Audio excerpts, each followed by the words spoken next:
All right, let's get into WWF Smackdown for April 5th, 2001. Oh, yeah. This is the Smackdown after WrestleMania 17. And before we get into that, let's take a look at what was going on around the time, which was a lot of things. A lot was going on in the Observer and the F4W newsletter. Well, tell us all about that. So, this is obviously, as I said, after WrestleMania 17. So WCW is dead at this point. The final Nitro was March 26th. And everyone is freaking out. I mean, I went through all these things, and it's just like probably every, contract thing with WCW guys and who's going where and what's going to happen in WCW. Like every kind of rumor you've probably already heard. So I tried not to do too much of that here. A lot of talk about a planned WCW show that taping in I think it's Trenton, New Jersey, which seems to be like no one even thought it was not happening. It was like, okay, there's a WCW show happening. WWF is not going to have any either of the guys on it. It's just a WCW show and they're taping a new show. Yeah, I think there was a poster that was. I remember seeing a poster. Is that the Big Bang thing? Yeah, something going on with the taping for WCW. If you look it up, you might be able to find it. It was somewhere going around the internet. There's a promo video somewhere, but I don't know where. Like a commercial you know what, Tony? I remember that I saw that somewhere. Yeah, I remember seeing that. But I don't know where that's at. But they had like a WCW commercial they aired sometime that WCW was coming to whatever. It only aired in local markets on like that where it was running. Yeah, I would assume. Yeah, okay. Yeah, if you can find it, I would love to fucking see it. Yeah, I'll see if I can find it. So this is from the Observer, April 2nd, 2001. Just a couple tidbits here. At Nitro, the last Nitro, Lex Luger and Buff Bagwell were still acting like no matter what anyone was saying, when push came to shove, they were big-time players and would have a job. Well, Luger doesn't even get fucking brought in at all. That's insane. And because he was rocking the 2000 hardcore gimmick. He was TPG. He was coming through. Guy. Was it? He was coming out to knock loose. He was looking good. Is Vince still had the grudge from him jumping ship on Nitro? I'm sure. Yeah, I'm sure he did. I mean, you look back on that stuff about, a lot of the times, especially in the WWE documentaries, it'll be Vince doesn't hold a grudge if he can make money. And, well, that's sometimes true. It's also sometimes not true at all. I feel like TP would have made money. I mean, even if just bring him in for, just for the invasion part, but maybe he didn't. I don't know. Is he in the Hall of Fame? Do they hate Lex Luger big style, or is he in the Hall of Fame? I have no idea. Yeah, no, at all. I don't think he's in the Hall of Fame. Wow. Yeah. Okay. Wow. Shit. And then we all know what happened with Buff Bagwell. He had a okay match with Booker T, and they told him to die. It wasn't even bad. It was not bad, dude. It was not bad. Yeah. We watched it on Patreon. You can go back and find it in the archives, but it's really not. Like, people make it like the WWE documentaries make it sound like it's a catastrophic failure and that had no heat and everyone thought it sucked shit. They just have a match. Yeah, it's just a match. There's probably shittier matches on that show itself. Yeah, you're right. Fucking hell. As late as 3/21, Disco Inferno did an Atlanta radio interview saying he thought all the talk about TBS and TNT canceling wrestling was a work by Bischoff. I think he still thinks that to this day. He's waiting for the comeback. He's that run is coming, me in the duck. That's crazy. Here's one for you, James. This appeared on a Scott Steiner website on 3/24. That's a crazy sentence. I don't know what the website is, but in protest of this is crazy actually. I don't know if he wrote this or told somebody to do this, but this is fucking hilarious. In protest of World Championship Wrestling's decision to have Scott Steiner lose to Booker T on the final Nitro, BigPapaPump.com is temporarily closing its doors. Booker T has already signed a contract with WWF. Big Papa Pump has not.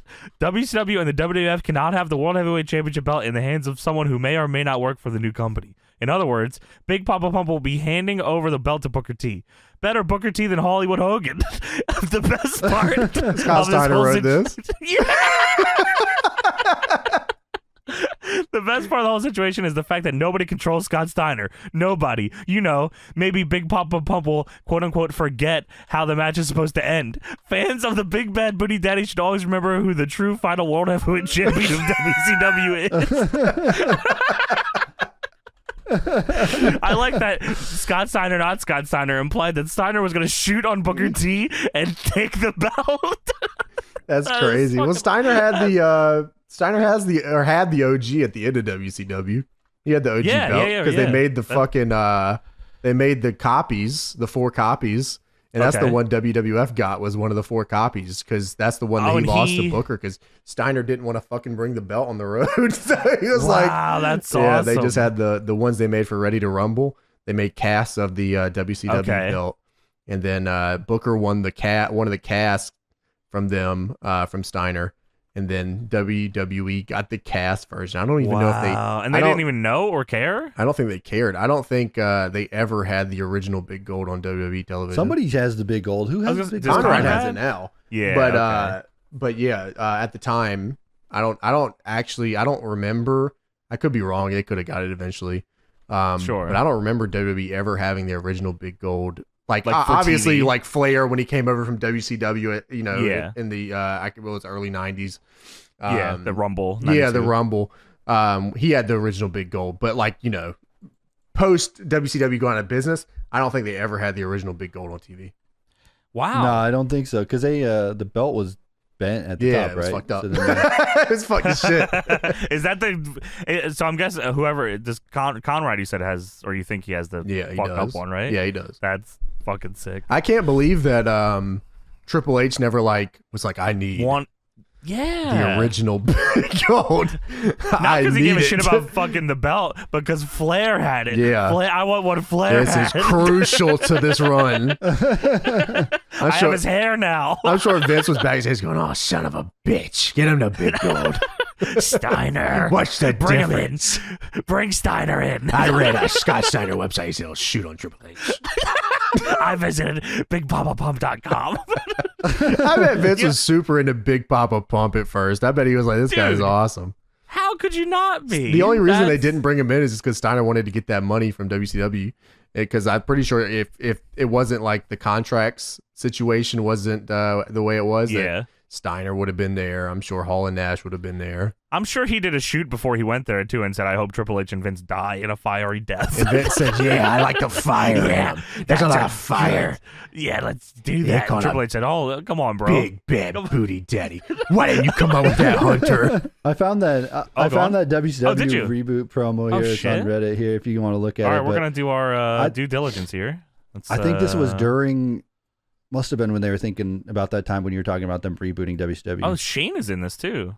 Okay, so this is really... Well, they just have footage of Shane showing up on Nitro, That's what I mean, but they even made it one other way to put that in there, so it was definitely... June 27th. Miss Hancock's in this! What's this? Is that Evan Courageous? They said, we're coming back, boys! The Stabler Arena? I don't know. That's in Pennsylvania, I'm pretty sure. June 27th. I would have showed up at the venue still. The hell, where's everybody? You think? I wonder if anyone had gotten a physical ticket in the mail for that show. I wonder if they did the actual. They still had the venue, so I wonder if it was a WWF show at the time, June 27th. Oh, they turned it into something else, like a house show. June 27th, Stabler Arena. See if you can find that. If you find it, I'll just cut me off. It's 2000, right? Yeah. 2001. Okay. That's when WCW does. Right. The Figure 4 Wrestling newsletter from April 9th, 2001. This was absurd, this note here. Some notes from the Access Fan Festival prior to WrestleMania. Alvarez says, I find this incredible to believe, but they had a giant cage set up where fans could pay $300 to sit and eat Chef Boyardee beef ravioli with Big Show. Big Show's probably got one of the most interesting careers of all time. Why? Gotta be one of the most ridiculous careers ever. Ravioli? I bet Big Show was barrel rolling that ravioli too. Chef Boyardee beef ravioli in a giant cage with the Big Show. I know he wanted that sweet meat. I know he was on that shit. One fan who attended said the people were just standing around outside the cage like Show was a wild animal on display at the zoo. I asked whether he ate ravioli with every single fan and was told he only dined with 2 of them. So he downed 2 of them. 2 beef ravioli meals, and he said that's enough. 600 bones. Dude, that's like I don't know. That's crazy to me. Like that Chef Boyardee. $300. That man said, "Put me in the cage, brother." Yeah, so you're gonna get in a cage and you're gonna eat beef ravioli. All right. Okay. All right, that's fine. That is fucking you fine. pay me. And then you know what happens after that? They fucking jabroni Big Show, send him to OVW and say, lose some weight, fat fucker, and take him out of No Mercy. So I don't know what the fuck the problem is here. Yeah, obviously there was a little bit of... He got addicted to beef ravioli. A little too much beef ravioli in the diet of the Big Show. That's fucking bullshit, man. Bullshit, I say. He traded it for $600. As he should. From the April 9th Observer, Juventud Guerrera is being negotiated with for CZW in May. XPW won't use him anymore because he wasn't willing to put somebody over. Who? Juventud. You're telling me that this guy, some jabroni named Juventud, wouldn't put anybody over? That's crazy, man. That's absurd. He didn't want to put over Kid Chaos. Come on, bro. Come on, Kid Chaos is rocking. I like Kid Chaos, actually. I was a Kid He's Chaos just fan. Chaos Enterprise. He is just Chaos now. He's no longer a child. He grew up, as we all should. That's awesome. The reality of the W70 situation hit a little harder on 3/28 with the final staff meeting held at the power plant. Basically, the entire workforce was let go in one fell swoop. About 120 to 140 people were let go and asked to clear out their offices by the end of the day, turn in their phones, company credit cards, as well as anything that has that was Time Warner property. Fucking money. Give me your phone. We got on there. there. I'd keep the Time Warner credit card. What are they going to do to me? Cancel it. But that's fine. Just cancel it. No, I'll keep spending Ted Turner's money. I don't give a shit. I don't have a job anymore. When they got to the offices, their computers were already shut down, and all the locks on the doors had been changed, and there were security guards watching them. That's fucked they up. Were treated like fucking criminals. Yeah, that's crazy. They were given 9-week severance pay as well as an additional. Didn't do that. Juventud got booted a long time before that. Pretty good, Hoovy. Why come do you on say in. that shit? Juventud? Get in here, Hoovy. Hoovy, come on, and you can work Justice Pay. Yo, that would have been crazy as hell. Holy I don't shit. know what Hoovy did GQ versus Juventud? Now that's Chris crazy. Cass and GQ versus the Juice. He had, so Juventud had one match May 19th, 2001, and he put over Trent Acid in Best of the Best. Oh, that's awesome. Yeah, that is fucking sweet. Yeah, that's pretty sweet. They had Tony Mamaluke in there, big shooter Mamaluke. Dude, Tony Mamaluke is awesome. I bet Tony Mamaluke can still go now. He's the shooter. He has to come in as the shooter. Yeah, that was his thing. He was on his fucking tights. Shooter. I was like, what the hell? Shooter. That's crazy. Like that. I like that marinara.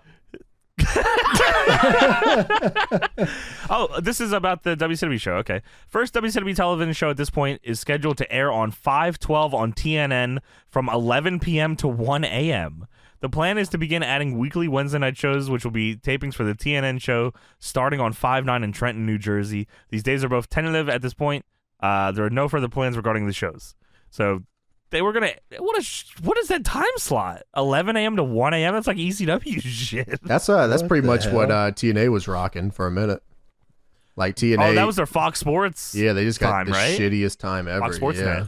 Yeah, I feel like I never could catch it. I would feel like I knew what time it was airing. You got to catch it on Real Player. Over here. What is this? I found this. Nitro Girls fucking jersey? Yeah, Nitro baseball Girls jersey. I've never seen this before, but it's a baseball jersey that has Nitro Girls on the front of it. Is this on eBay? No, I don't know. I just found that just searching for WCW That's logos. Awesome. Oh, okay. Yeah, I've never seen it. It's pretty cool. I fucking love this logo. I love this whole aesthetic here. This Nitro, the Nitro 2000 Nitro logo stuff was hot. I love this shit, man. Last little bit here, a big one here. I've never seen these numbers, so I thought it was pretty interesting to bring up here. So the April 16th Figure 4 Wrestling Newsletter here, ECW is fucking dead. ECW has filed bankruptcy on April 4th, so it is also dead. True. So HHG claimed assets of $1,385,000 and listed debts of $8,881,000, meaning the company was approximately $7.5 million in hole at the end. Among the debts, over $500,000 owed to at least 40 wrestlers, including RVD, who is owed $150,000. No, first off, how much were these dudes getting paid? Everyone told me they were getting a hot dog and a handshake. You think these were yearlies? I guess technically they were. But written on, that is what they were getting. written on down on the paper, though, you know, there was something else there. What? $150,000 for RVD, $100,000 for Tommy Dreamer, $50,000 for Rhino, $47,000 for Francine, Roadkill $21,000, $12,000 for Don Callis. Both Tajiri and Super Crazy were both owed $5,000. Joey Styles was owed $50,000. They owed $140 to one of their law firms, $50,000 to one of their accounting firms, and $11,000 to one of their travel agencies. They owed $244,000 to the MSG Network, $243,000 to American Cable Productions. What the fuck? Yeah, what are they? I mean, what? Yeah, what? $75,000 to Stonecutter Productions. How does this even happen? How did they get this? How did these companies like just let them get away with this? Paulie just said you owe your accountant money. You like your accountant is your accounting is the one that deals with your money. They owe money to. Give me your fucking money. They owe the accounting firm money. That is insane. How does that happen? $16,000 to Fox Cable Networks. Thousands to various radio stations. They owed thousands to people that helped with printing, security, and equipment. How do you talk your way in to get free advertisement on the radio? Like, I'll pay you later for radio advertisement. Like, yeah, just let me just let me pay you later. I will send in Sabu. How can we do that? How can we get us that much debt in DPW? I want to do that. Yeah, me too, Tony. I agree. I think we start by hiring Rob Van Dam. Well, if you have $150,000 right here, you can. Yeah, we can figure that out. And Roadkill is only $21,000. Well, actually, we don't even need that. We just write it down on the piece of paper and everything would be fine. They don't trust us. Yeah, RVD will have absolute fucking bangers, and we'll just say, yeah, we'll pay you later. I'll pay RVD whatever he wants, actually. Come on through, Rob. They also owed $1 million to a subsidiary of Acclaim, $300,000 to Farm Club, and $150,000 to In Demand. And then they owed $500,000 to WWE. Wait, what? Fuck? A debt of $587,500 to WWF was also listed, so the claim that they never had a working agreement was clearly false. And they also owed $14,000 for a 1998 Ford F800 truck, which was co-owned by Dreamer. Damn. Holy what fuck. The hell? The big money appears to be debts owed to the Heyman family, totaling $3.8 million. Man. Yeah. You guys are good. Like, just we'll bring it back around. Right, boys? Yeah. Just a couple more banger matches, boys. We can bring it back around. Come on. I just imagine them going up to the talent like Dumb and Dumber. Hey, that's an IOU. That's a brand new car. Hang on to that one. Come on, guys. We are the game. Come on, boys. Easy, Dumb. Easy, Dumb. Fall off the roof through that table. You son of a bitch. I promise you I got money. We're going to pay you. We're going to get you money. I promise you. Just fall through this table on fire. New Jack, just jump off the scaffold. Stop asking about money. God Go damn. off this scaffold and we will get your money. Money with you guys. Spike Dudley, get out there and get your fucking ass whipped by the Baldies. The Baldies are going to take us to the future, brother. Yeah. C.W. Anderson has no complaints. I'm not paying him and he doesn't mind. Why can't you guys be more like CW and Easy Money? How do they owe $1 million to Acclaim? They had a dude named Easy Money and they weren't paying him. That's crazy. You're damn right. Maybe Acclaim loaned them money because they had stake in the company. Oh, right. Yeah, you're right. I forgot Acclaim had stake in the company. Wow. Right? Yeah. Something like that. Damn. Yeah. I never had looked at these numbers like this before. That is fucking absurd. That is crazy. I agree. Yeah. How did this not work? They must have got advances from In Demand that was like, yeah, we'll advance you this money if you once the pay-per-view buys come in, you can pay us back. And $50,000 to their back. Yeah, you're right, Tony. Yeah, I think so. That's probably something like that, like front them the money just to keep them afloat. Because I'm sure the pay-per-views weren't doing bad. I'm sure the buy rates weren't horrible. But right. Yeah, they said, I mean, what didn't Paul Lee say? He's like, we could make it if we just fucking could get the TV pay-per-view money. And yeah, they were behind on pay-per-view money. Yeah, they you're were right. They didn't have TV deal rights. After looking at these numbers, there's no way. No, he's fine. They're only like $50 million behind or something. They're just fucking. We only owe $50,000 to the guys that handle our money. Just fucking flip, dipshit. Do the fucking moves. Flashing lights, blue and red. Come on, dude. You know the words. That's incredible. Dude, if one of these fucking guys, like if Joey Styles was owed $50,000, he would just got up on commentary like, "How are you gonna run your show, Joey Styles?" Tommy Dreamer decides to walk for over $100,000. Like, it's over. They would just be done anyway. He didn't care. He was hoping they would leave. Get out of here. And don't ever come back.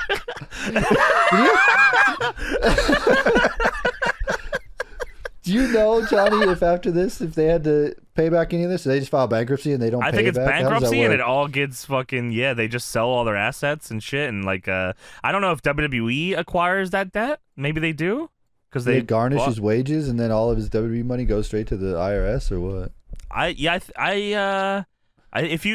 Because the company claimed, did Heyman himself claim bankruptcy or was it just HHG? Did they say there was something with Heyman on there, a debt of whatever was owed by Heyman? Oh, the Heyman family, yeah. I thought the idea, $3.8 million. I thought the idea they had for the pay-per-views and stuff at the end of, this has nothing to do with ECW, by the way, but I think WCW, thinking about that at the time too, some of the ideas are kind of cool. The idea of doing like the Deadly Sins pay-per-views was like a pretty cool idea. Yeah. And shit. And like, yeah, they had a lot of. I mean, gimmick pay-per-views I think are always cool because I mean, you can revolve your shit you're doing around it, but it's not like you don't have it's gonna sell just because it's look at this fancy new gimmick. Ooh, look at that. Yeah, that's cool. Yeah. But anyway, more about ECW. Talk about us. Yeah, but that is it. ECW is dead. Sorry about that. And so is WCW. Wow, that's a lot of debt. That's crazy. And now it's time for Smackdown, the hottest product of April 2001. The only product. Come on, CZ Dub, baby. XP Dub is rocking. They're on Philly local channel. No, dude. It wasn't rocking. All right, sorry. Yeah, rocking. All right, time to get into WWF Smackdown, April 5, 2001. Everybody on the ground. I definitely had lyrics here the whole time. Oh, you got lyrics? It's always Everybody had on the lyrics. ground. Yeah, everybody on the ground. Yeah, man. Everybody on the ground. This is so good. It is good. It's off the wall. It's insane. People are going crazy in this thing. Everybody's screaming. Rikishi's ass. Dude, the intro is actually for some reason, I think we watched some of these from here and there. Some of the shots in this one, I don't really remember. Like, there's just a shot of Big Show post-match with his head steaming. Oh, okay, that's what it was. He was steaming. Yeah, I do remember that. He was on fire. I didn't know what was going on. Yeah, it was fucked up. I was like, I had to go back. I said, what is this? There's a lot of love, labor of love situation here for this intro. But then, of course, the Rikishi ass shot, followed by the shot of the DX Express being blown up. The DX bus, man. I love that shit. Yeah, so this intro is all, brother. Well, we're starting the show off. Kane and Undertaker versus Right to Censor. Yeah. Dude. Kane pyro hits here, and it's showing like the ramp side of people, and they did not expect that at all. I saw an entire group of people jump out of their seat. Shit their pants. Also, something I didn't expect is I feel like they were usually tighter on the shot of the stage. I just blatantly see Kane just walk out. Yeah, through the back. Yeah. So what the hell? Kane, by the way, hardcore champion. He not only is he hardcore champion, he's coming off one of the best WWF hardcore matches ever. That's true. This is the Mania 17, which we also watched on our Patreon, by the way. $5 tier and watch this. Yes, series. we did. They say on commentary, 4 days removed from the greatest WrestleMania of all time. And I said, you're right, actually. They're not lying. It doesn't get any better than this. They were cooking. It doesn't. From then on, no longer. This is the best we can't ever. claim that again. Yeah. They said the show's in Oklahoma, and I said, okay, JR is going to die. I didn't know what was happening. I just assumed JR is going to die. They're in Oklahoma. That's it. That's all I JR knew. is interviewing Stone Cold Steve Austin, who is just shaking hands with the devil, Vince McMahon, at WrestleMania after beating The Rock and winning the WWF Championship. And, well, we'll definitely get to that. Yeah, we'll definitely dive into that sucking thing. All right, so Kane comes out, Taker comes out, Limp Bizkit style. Limp Bizkit. Awesome. He also has Undertaker.com, which just now directs to WWF.com. It doesn't go to like a porn site, sadly. Oh, damn. He still got that. Why was there not a Kane.com or something like that, though? I don't. Why? What the hell would you do on there? Die. I don't know. Read his fucking memoirs. Kane's manifesto. As if you're gonna do something on Undertaker.com. Yeah, that makes total sense. You're right. Yeah, what do you think Undertaker.com had? Undertaker's got American flag gifts and no. the lyrics to all his theme songs. Come on, man. Undertaker was American Badass Undertaker. He was talking all the time. Well, he should shut the fuck up, man. You know what Can't else? stop talking. Website you go to? You go to Staz.com, and it's kind of like Taz, but Staz.com and get your bike. Cole says Taker got his bike from Staz.com, and Taz says Staz or Taz. Anyway, Staz. Yeah, it's Staz online. No, it's Staz. I tried to look up Staz.com. It ain't a site anymore. Porn? Dude, I can't believe Staz.com does not exist. Website. Account suspended. Oh, it looks like this domain isn't connected to a website. What the fuck? Did he say to go get a bike? It's like Staz.com sold bikes. You can go to, that's where Taker got his bike. Okay, well, Taker's bike here almost didn't start. It was locked up. He was stuck at the top of the ramp, and then he came down. It sounded like it was going to explode. I think it's probably time for a new bike. Speaking of explode, by the way, this crowd is so hot for Kane and Taker. Like, they could have done no wrong, which is why they put him out there with the fucking right to censor. Well, dude, they weren't doing shit but beating dudes' asses. That's it, and they were killing dudes. I mean, like, no remorse. Like, Kane won't even selling moves. Like, this is like they were rocking and destroying. It was crazy. You're not going to take liberties on Kane. He'll kill you and set you on fire and put you on Kane.com. Kane and Undertaker 3-on-2 opener like it was nothing. Like, like that was okay. Like, it was no big deal. Of course this will be happening. Brothers of Destruction against Bull Buchanan, The Good Father, and Steven Richards. Y'all are going to get your ass whooped. I wrote here, why is this a handicap match? LMAO, okay. Because it's time for y'all to pay your dues. Steven Richards comes out to cut a promo, and he says, it is a proven fact that the media desensitizes our youth to violence, and if we allow it to continue, the world will be a place of moral decay and destruction. And there's a sign behind him that just says, shut the hell up. I can only imagine in Kane's head right now, he's got like the Terminator gimmick Fuck going, you. I'm going to fucking kill you. It's like beep, beep, beep. Lock it kill. So Right to Censor comes out. Steven Richards cuts his promo about the Brothers of Destruction ruining America, which I guess you know, they were kind of right in the end. Michael Cole says JR has been depressed all night because Stone Cold has turned on him. JR has been depressed and despondent, and he feels that Stone Cold has betrayed him. So was JR just sad sack backstage? Undertaker and Kane just holy oh my god. Undertaker and Kane do every move they've ever done to Bull Buchanan. Fuck you, man.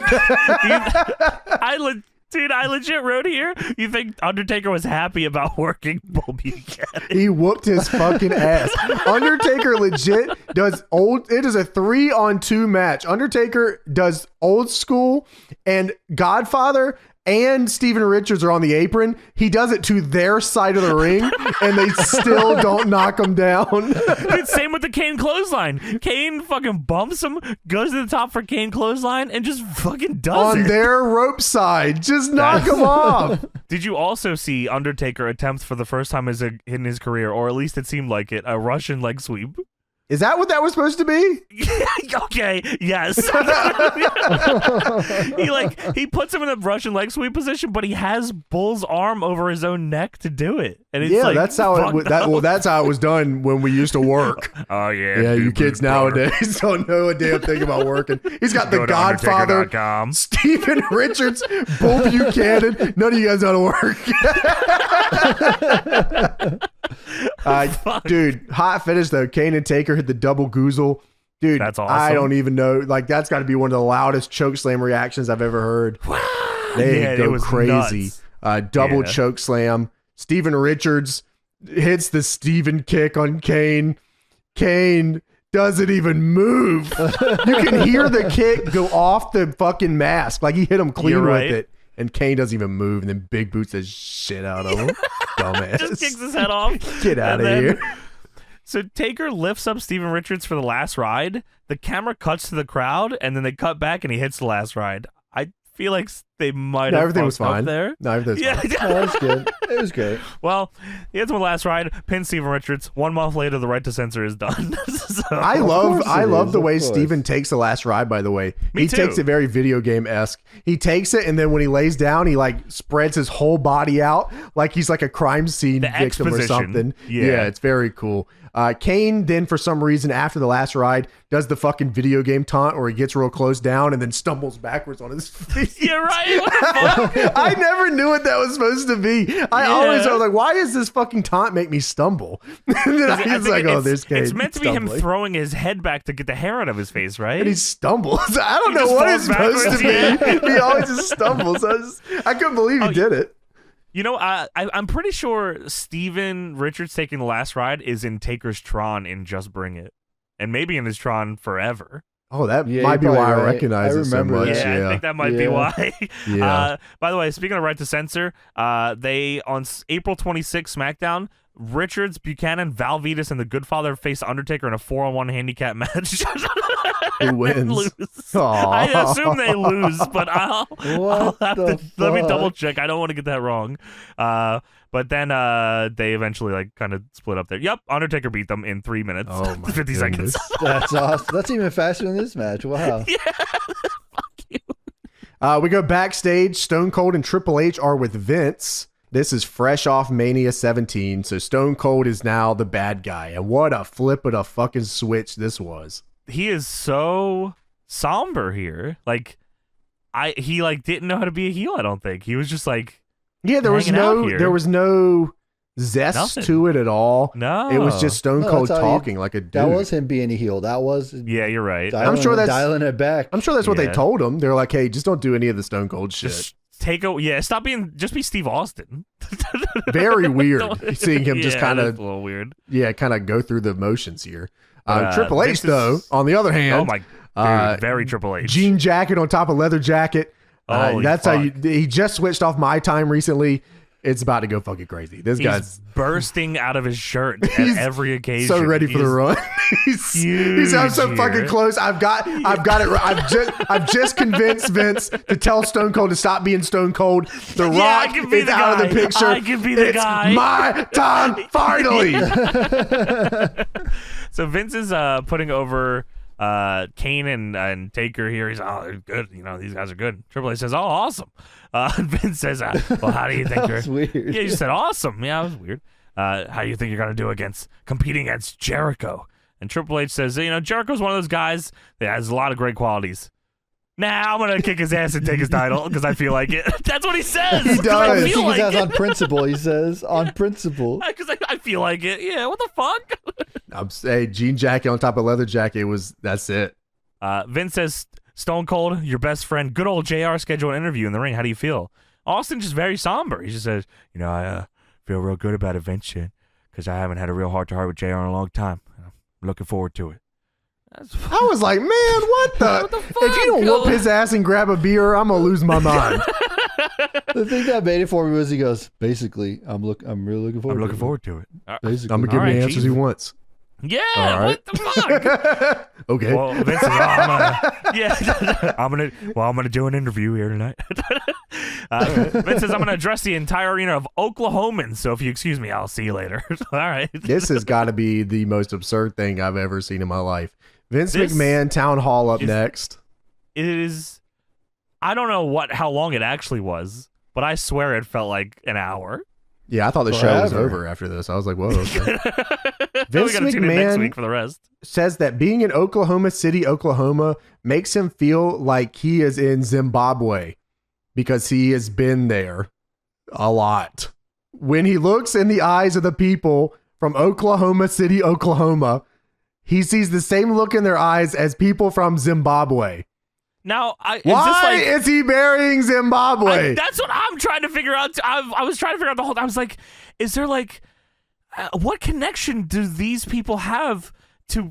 Do they even know that he's trying to insult them? There is- I don't and what know. is the insult?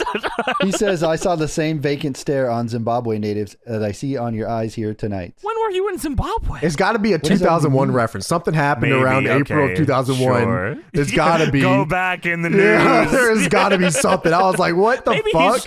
Maybe he's just an asshole. Yeah, maybe he just fucking hates Zimbabwe. Yeah, you weird fucker. Well, he says like Oklahoma's like being in a foreign country because you have a blank stare on your Why didn't he just say, I hate Oklahoma City and Oklahoma the Sooners sucks and- suck? Sooner suck, JR sucks. Fuck you. I'm not here to insult your intelligence. I believe the founding fathers of the state and city have already done that. They knew way back that when you were going to have limited mental faculties, so they named the city and state the same so you can remember where you're from. Anyway, Richard Nixon is no longer the president. What the fuck? Richard Nixon is no longer the president of the United States, and The Rock is no longer the WWF champion. These are correlated. This man is speaking nothing but facts right now. Richard Nixon I guess is no these are longer the not- president. It is true. It is true. What the hell? So Vince says the Stone Cold beat The Rock in Oblivion. It took his title. The Rock got pinned, looked up, and saw this. And then they show a screenshot of Vince and Austin shaking hands at Mania. And Vince says, Austin and I haven't ever, all seen eye to eye. I was very proud and impressed with Stone Cold's actions. But the next night, they show The Rock in a steel cage match with Austin. And he got beat up again. And he looked up and he saw this.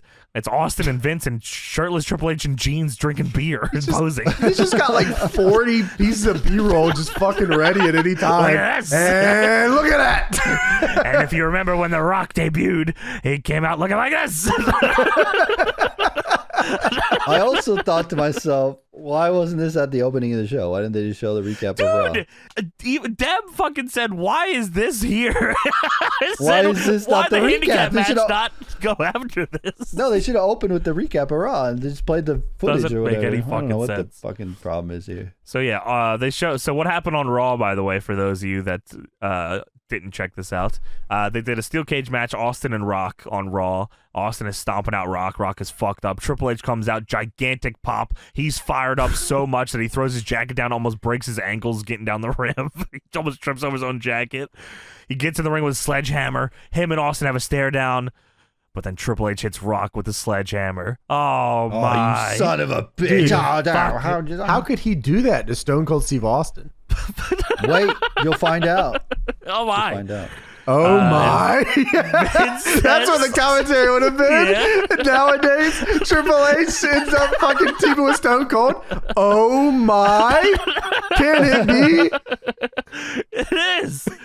Vince says, you expect The Rock to walk down that aisle tonight? Well, he's not gonna. He is fucking suspended indefinitely from the WWF. And I did it in the interest of fairness. And he just leaves. Vince McMahon says Triple H is Stone Cold. Do a number on The Rock. Oh yeah, and then he says that was a good little piece of business. What the hell is he saying here? Do a number? Yeah, I bet you do a number. Yeah, number And then when he leaves In your tights. that promo, he says, "Have a pleasant evening." Have a pleasant evening. Goodbye. Yeah, just fucking Bye. all right. And then it cuts to my favorite thing of all time. I had to make a gif of it, put on Twitter. JR backstage looking at Vince, shaking his head back and forth. JR staring at the TV sideways, shaking his head and walking off very sad. That's so fucking beast. Dude, Vince took 10 minutes to just try to get heat from Oklahoma, even though he's like already a heel. Fuck you and fuck Zimbabwe and fuck The Rock and fuck Richard Nixon and catch you later, guys. See ya. See, I'm gonna get this time. This TV time is mine. We need to fill this space. Rock, Taker, and Kane did not take long enough to beat up the right to censor. It's not like you have 800 wrestlers you just hired from WCW and ECW that you They can all fill this time suck. with. But This is a taped show, dude. This isn't live. you can't come up with anything better than Vince telling Fuck us them. that Stone Cold's going to do an interview What do tonight. you That's want? it? Chavo? Huh? Lash LaRue? Why don't I get Reno out here? How about that? Yeah. Woo! Now you're talking, You like Vinny. Reno? You like Reno? Thumbs up, huh? Tell me if you like Reno with up. thumbs up or Thumbs down. Let's try that again. That's so fucking sick. WWF Smack of the Night, presented by Of the Food night. Locker. Of the night. Yes. Smack This of night? the night. This night? Of this night? No, Which night? I guess not. Or WrestleMania night, maybe. Fucking why? Just do it later. Because China beat the fuck out of Ivory at WrestleMania in the purple gear, Beast style, and wins the women's title. You know, That they is just legendary. released that as a figure, Mattel did, but they did it in one of those lines where it's like a Build-A-Figure thing, so there's a bunch of other things in it. You had to buy like And, 5 figures. So, you like, no, sorry, the China figure, like, you can just get the China. Oh, good. But inside the fucking packaging, I think, is it Paul Ellering? He had like a puppet, I think, at one point. It was called the like puppet. Rocco. The puppet. Yeah, I see it right now. Rocco. So it Rocco's in there. was build Paul Ellering. So if you bought like 5 figures, you could put together Paul Ellering and have Rocco, the fucking little fucking thing he had with him. Well, that is in the packaging with China. I see that China and Rocco can you with post Paul that? Ellering's arms. Post that? It's insane got it. looking. Hold Look on. at this. Do you have it? What the? Here's the packaging. China and Rocco with Paul Ellering's arms. So it just looks like it's China with like a child. Wow, what the fuck, man? You know they thought I they hate were the cooking build- with that one. Dude, I hate the build action figure because every time like all the stuff falls off. Like Oh, the feet there- fall yeah, off it's and loose the as arms shit. fall off. Yeah, it for sucks. sure. Yeah, I hate that. Sorry, that I will always remember that gear is the, That's crazy. now it's the Rocco gear. Here, I'll give you this if you a little up close Thank on you. that. You get the Thank you arms, so too? much. You get the Paul Ellering arms. Oh, Yes, of great. course. But yeah, Smack of the Night, Foot Locker, not a Which thing night? that happened Tonight? tonight. No, Last not tonight. night? Just What, Raw? Smack of a night. Smack of a night. Backstage segment, China backstage with Coach in a flower bikini. China looks fucking awesome. great here, by the way. She looks incredible here. What the Hell fuck? yeah. Oh, by the way, just before that, they showed Taz and Cole on commentary. Cole is in a WWF long sleeve with frosted tips, and Taz is in a Thugs Taz 13 Thugs? orange jersey. It's a Taz jersey. It's his thugs on the front of it. That's insane.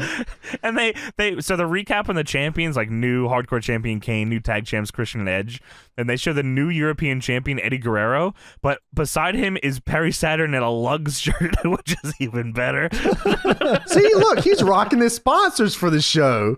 Yeah, man, Come on, he's man. going. He's a company guy. Yeah, Ah, I fuck like you. that. Okay, well, sorry about that. But yes, China in the flower top looking fucking awesome. Yeah, China says she cuts out like a pretty heartfelt promo here. This is like a good it was such a good promo that I was like, okay, who's gonna come in and call her like a bitch? That's what I thought. Yeah. I said, okay, maybe Ivory's gonna come beat her up or something. What's happening here? Someone's gonna come make fun of her and fucking ruin this moment. But she has like a heartfelt promo about like staying true to yourself, and if you change for others, you're just as bad as they are. And the right to censor tried to change me, but I fought for what I believed in, and now I'm the champ. And that was the she end. inspired a whole lot of men. Yeah, there you go. and stuff. Yeah. It was like crazy. They rarely ever do like a heartfelt thing like that. That was the so it promo, cool to and that see. was it, and it was fucking good. And she's I the was like, women's champion, yeah. she's the champ. Yeah. That was Good like, stuff. oh shit. Okay. I don't know how much longer she's in WWF though. I think they see this promo and said, Actually, yeah, I don't think it's too much longer after this. she leaves in November after being off TV for a few months. She faces Lita at Judgment Day and wins, but then vacates the title in her final WWF match. Oh, I guess that was her final match. Okay, I see. Yeah. So oh my November god, she that's leaves. they did the fucking injury angle. Oh, Wow, I is totally that forgot. that? Yeah. Fucking Wow. hell. She returned yeah. from the injury to beat Ivory Yeah. at Rest. Wow. Yeah, that's right. Wow. Okay. Anyways, Good time. backstage segment. William Regal was reading the WWF Divas magazine in his office. It's got Lita on it. Yes. Of course. Lita, as you would. legendary cover. I feel like I remember this cover. Yes, we So- talked about this before. It is the Lita. Did we? There's two fucking Divas covers that are You were passionate. legendary. The Lita cover and the Yeah. goddamn Trish Stratus one. Oh, yeah, yeah. yeah, You're Yeah, right. and You're I right. guess Yep. if you want to Trish add a one. third one, the Stacy Keibler on the beach one is pretty fucking. That one's pretty good too. The other one I remember is the Tori Wilson in the USA get up, where she had the hat. Oh, the and hat. shit. Yes, the hat's Yeah, crazy. Yeah. That was a little later though. Regal reveals to Lita and the Hardys, who are now here, that he has his new human-sized cover of Lita in her bikini. They come in and he says, I was just checking out, congrats on the magazine cover. I got this for you, Lita. And he unveils this thing. And then it's just like, firstly, what was she gonna just take it, or is it just for his office? Whoa, and then cool. Matt completely ignores it too. He says, "What the fuck do you want, dude?" That was awesome. Matt goes, all right, so what do you want? Jeff Hardy here is in a leather jacket with a bobbed collar, Sean O'Hare style. It's fucking crazy. Well, you just talked to Shane McMahon, the leader of WCW. He might be looking to join the Natural Born Thrillers. No, not WCW. Coach Nash has got a lot for the Hardys here. The Natural Born Thrillers having Jeff Hardy in it would have been the fucking gnarliest shit in the world. He would have fit right in. I'm about to write that down. That's Him awesome. and Sean O'Hare throwing swantons together. That's so sick. Oh my God. The boys are cooking again. We got it. So Regal says, "You two should be proud of what you did at Mania." And Matt says, "Thanks." And then goes to leave. He's not very interested in talking to Regal. Regal's a pretty, in kayfabe, a pretty shitty commissioner at this point. Yeah, fuck you, man. And we actually see how much of a shitty commissioner he is later, so yeah. And he gets away with it, too. Like, totally okay. But I guess, it's because Linda's not around and Vince is just doing whatever, so whatever. Yeah, that's true. Regal says, "By the way, last Thursday on SmackDown, did I see you talking to Shane McMahon, the owner of a rival wrestling company?" And they say, yeah. And then they I think they recap it. Like, they show Matt Hardy in the It shows Shane McMahon. Jacket. What's up, boys? Yo. What the fuck is going on, boys? What's good in the hood? Dude, I feel like that was Shane every time. It shows Shane, he's like backstage. Brothered out? Yeah, he's brothered out of his mind. Yeah, Jeff, my man. You talking about joining that WCW, ECW type shit? Yeah. Yes, I am. NBT up in here. Yeah, you know about those thrillers. Rhino. Jeff said, yes, sir. I do know about that. Chucky P. Look at these guys. Big Vito's coming through. Says, you shouldn't be associated with that toad. But anyway, young Jeffrey, I got a gift for you. Tonight you can be in singles competition against Chef Boyardee's own Big Show. We got him out the cage, and he's going to face you tonight. And he's hungry. Well, they are not happy about this, and they also don't take the big life-size fucking magazine cover. I would have loved the gimmick. She carries that around. Dude, that would have been sick, Tony. They should have walked off screen and she came back and grabbed it and left with it. Yeah, I'll take that. We go backstage. Awesome. Lillian Garcia's with Jim Ross, and he's like Stone Cold in this, I guess. Yeah, that no one has any, I guess maybe that's the point. It's like, we don't know exactly how much of a piece of shit Austin is yet, and JR is sad. So they're kind of lost his best friend, so he's like, yeah. Well, Lillian says, what are you going to ask Stone Cold? Lillian is interviewing JR about an interview, asking what questions are you going to ask. That's crazy, by the way. Riveting shit here, I tell you what. Let him fucking know. That's all I like to hear, Tony. Fucking let them know. Let's interview you about your interview coming up. This fucking sucks. Dude, no wonder. Take him out. WCW should have won. Fuck off. We're rocking. We're rocking. Keep it going. I'm changing the channel to XPW. Let's go. Right now. Chaos wins again. Dude, XPW, they got Danny Doring over here. Danny Doring and Kid Chaos? They're rocking. They're bringing the roadkill. Dude, at my first XPW show, they did, it was Chaos and somebody in a ladder match in the ring. Chris Hamrick, I think it was. Chris Hamrick and Chaos, I think they had a ladder match. And Danny Doring is sitting behind me on the bleachers. I turn around, I'm like, I think this is fucking Danny Doring. Because even shitty little Johnny, I was the ECW mark, I was like, I think this is fucking Danny Doring behind me. And he did a run-in on the match. I was like, whoa, you just sit behind me. That was not on the sheet, by the way. He just ran in. He just ran in. Yeah. Danny. So Lillian says, what are you going to ask Stone Cold? And JR says, well, I think there's a lot of things that need to be asked. What? All right. What the hell? I'm going to ask Stone Cold some tough questions. Thank you. Fuck you too, man. WWF Boot of the Week.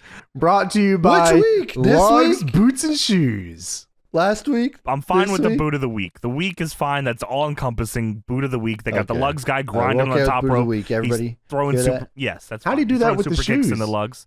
I don't know, man. He was in Lugs, too. Yeah, that's crazy. Dude, I want to also say this. WWF Smack of the Night, Backstage, Boot of the Week, Backstage. Holy shit, yeah, you're right. I was like, wow. Wrestling WWF. You get one more, dude. Yeah, you're right. So Rhino gores Crash Holly in a match.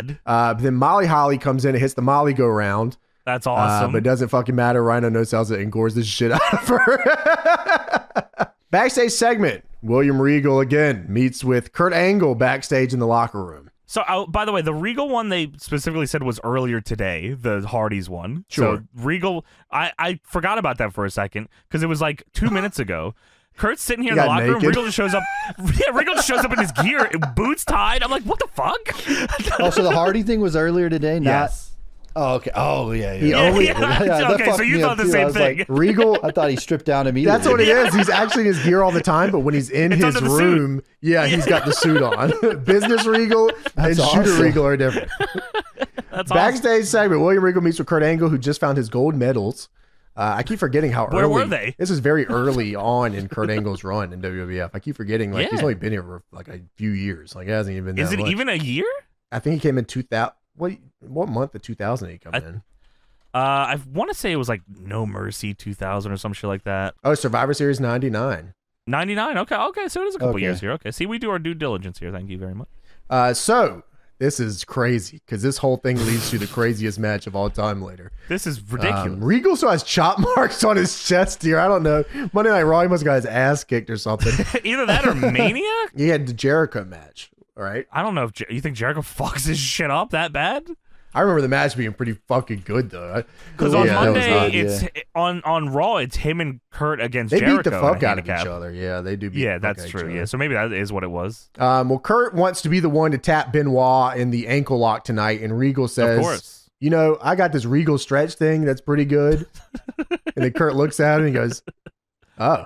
You be serious. You saw, good stuff. I'll see you out there, champ. Yeah, you do that. Sure. This was also after, by the way, Regal said that he put together this match because on Monday it was him and Kurt against Jericho. Tonight it is him and Kurt against Benoit. So another handicap match here tonight on this show. This is a super, this is a hard angle to get over. You have to, this only works because it's like 3 or 4 of the best workers of all time. Yes.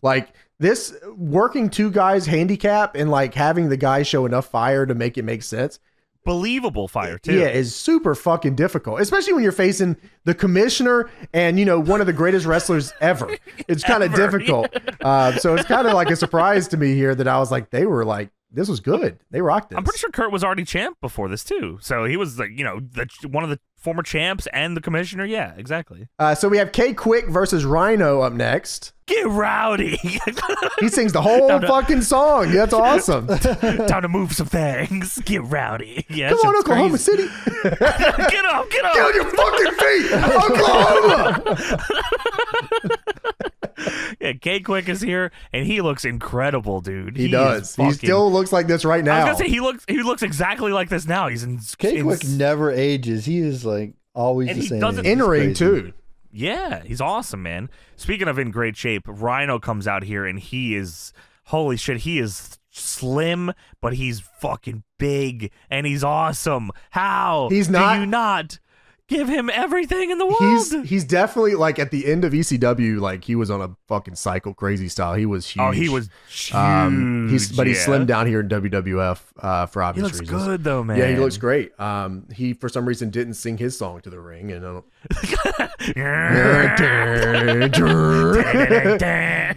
this was the demo version of his fucking song. It wasn't as melodic as his. I think it was the original. I think it was But Rhino is awesome in this match. Honestly, they both are. Fuck. What was the reasoning they even let K-Kwik go in the first place here? Do you remember? I actually don't know because he's obviously in TNA pretty soon after this, right? Or is that 02 he's in? He joins TNA in 02. Yeah, it doesn't really say anything. He was just. I guess they he was like a road dog guy, like K-Kwik was. Sure. Because then they could never shake that. Yeah, because Road Dogg got suspended in 2000, then he was released in 2001 because he showed up to a Smackdown taping not in condition to work. And then I'm sure they were like, damn, we don't really have too much for this guy. It's probably what it was. I haven't heard anything prior to that. Probably didn't hurt him too bad because he goes to NWA, he goes to TNA, wins the NWA title, has a cool heel run. He's fucking, that's fun time. Yeah, you're right. I like this shit there. And then he obviously comes back around. Comes back around and has a legendary WWE career. Yeah, he's still there now. Yeah, so it worked out in the end for him. Rhino is on point in this match, man. Everything he's doing here is just perfect. I mean, the guy's he's has so much fire. Boot scrape. Does the boot scrape. He stopped doing this. I'm pretty sure this is the last match he probably does it. And I'm pretty sure he does not do the boot scrape. But yeah, that was awesome here. K-Kwik does a crazy head scissors into the splits. The crowd actually goes crazy for that.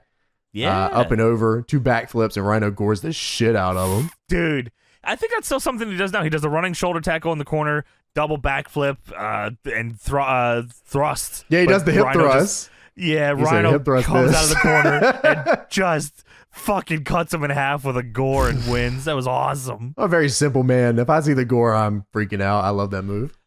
Yeah. Fucking bullshit, man. Rhino's the fucking man. He should have fucked, man. God, they fucking jabroni. Him and Mike Awesome are my all-time WWE fucked up big style on these dudes. Yeah, they did. Mike Awesome. That is fucked up, honestly, especially because it was the same fucking time. Yeah, that's absurd. Especially because Rhino was a character guy too. Like that was one of his biggest things in ECW was like he wanted to do promos and he wanted he wanted to get better and like I thought, yeah, you're right. That is bullshit. Him and Mike Awesome is crazy. Especially because they say cut your hair and he did, and then they said whatever, you can go anyways. We don't really care. You can go to hell, whatever, man. Go to fucking hell. So stupid. Whatever. Go to hustle. He said I will, and I'll fucking go crazy over there. We'll have to... I will, and I'll do awesome bombs, and they won't record it. Crash Holly comes sprinting down the ramp as Rhino goes to leave, and then they get back in the ring, and Rhino gores the fuck out of him too.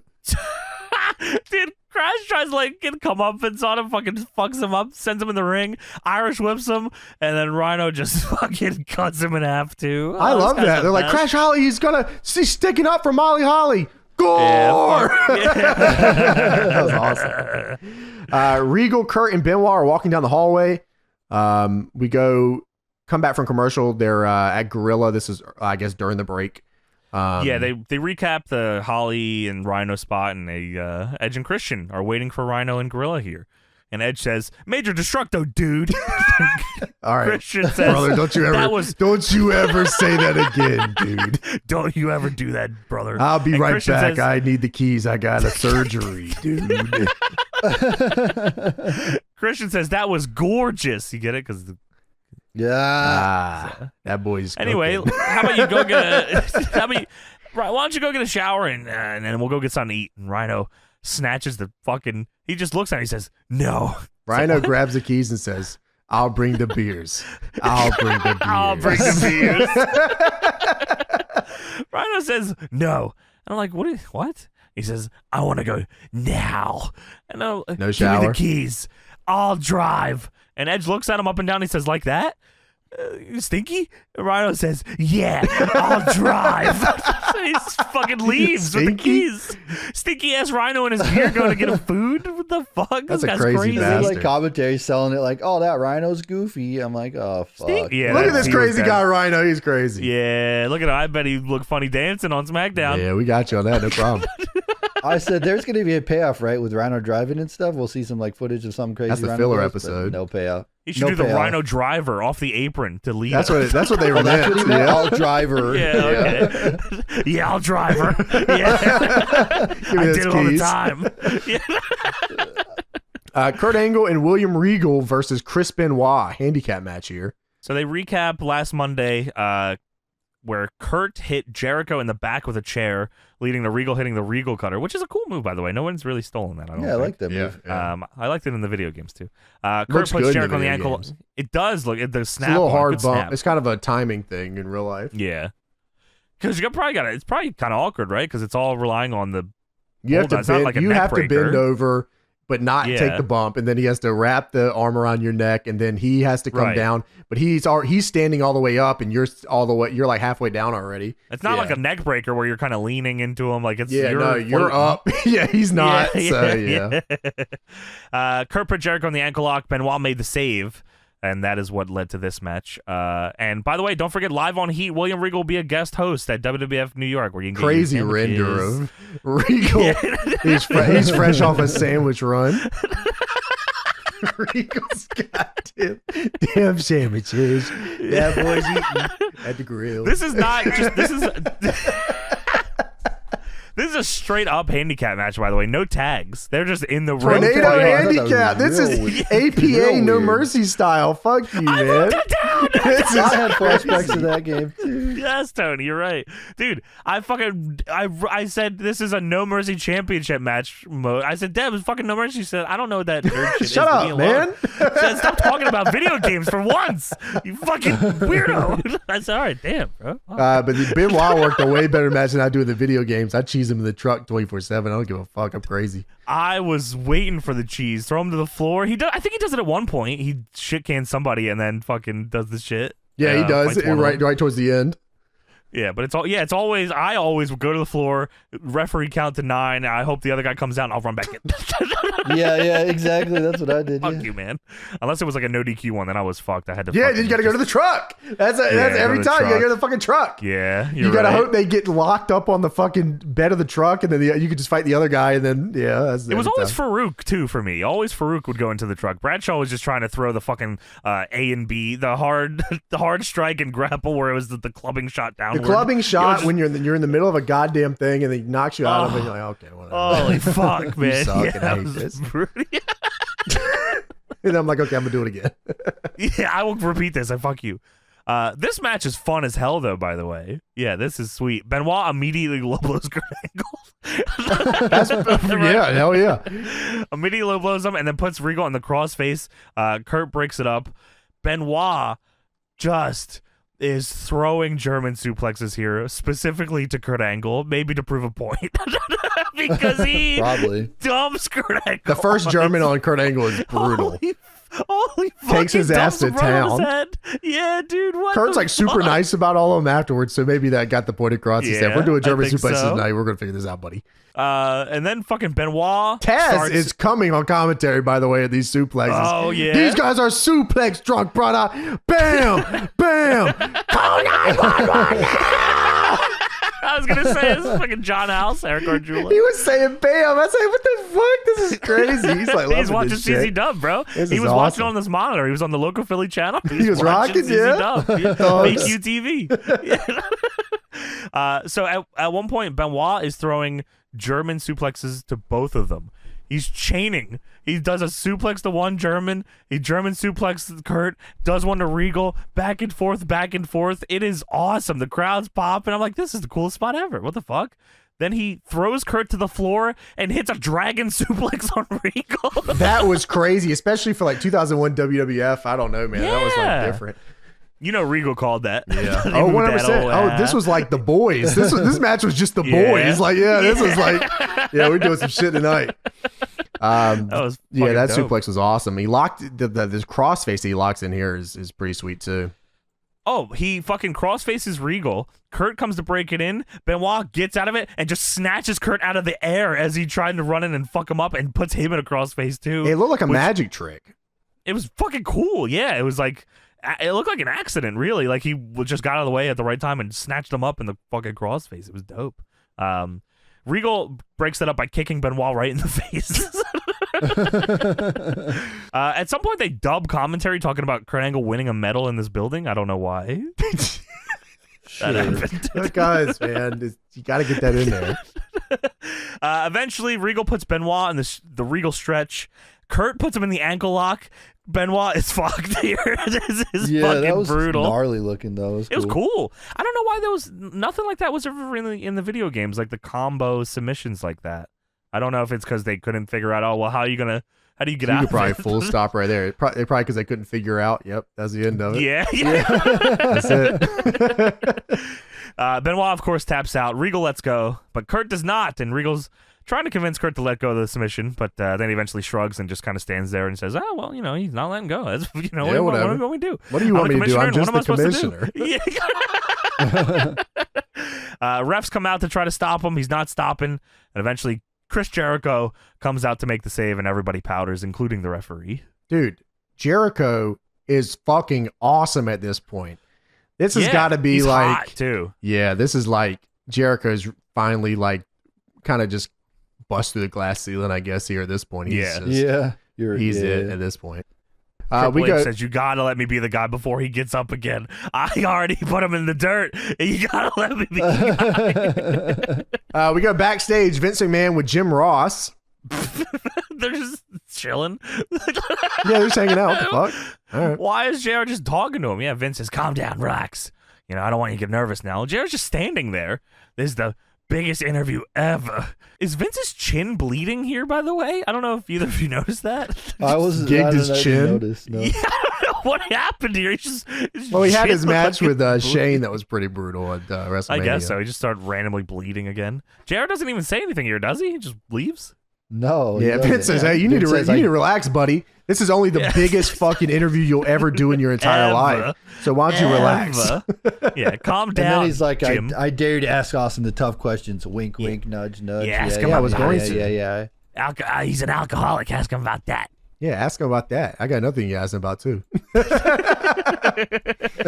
My ass. WWF Blast of the Night, sponsored by... Of the night. Which night? Tonight? Tonight. Last sadly. night? Sponsored by the JVC Gigatube system. Oh, we talked about the Gigatube, didn't we? Get the tube, feel the power. Gigatube's crazy. What? Get the tube, feel the power. We need to get. We should just run the DPW audio off a JVC Gigatube. It's only on eBay for $300 right now. Yeah, man. No remote though. We already do. No remote. What's the point then? We don't have a JVC Gigatube, man. Sounds just like it. Yeah, you're right. Edge hits the spear on Jeff off the ladder hanging from the ceiling at WrestleMania 17. That was all-timer moment, but it was not of the night. It's not of the night. Well, it was of a night. It's not the blast of a night. It is the blast of the blast of some blast of a night. As I do all the time. Right into the Gigatube system. Yeah, the tube. What do you think they got the tubes for, brother? Yeah. Backstage segment. Kevin Kelly interviewing Deborah.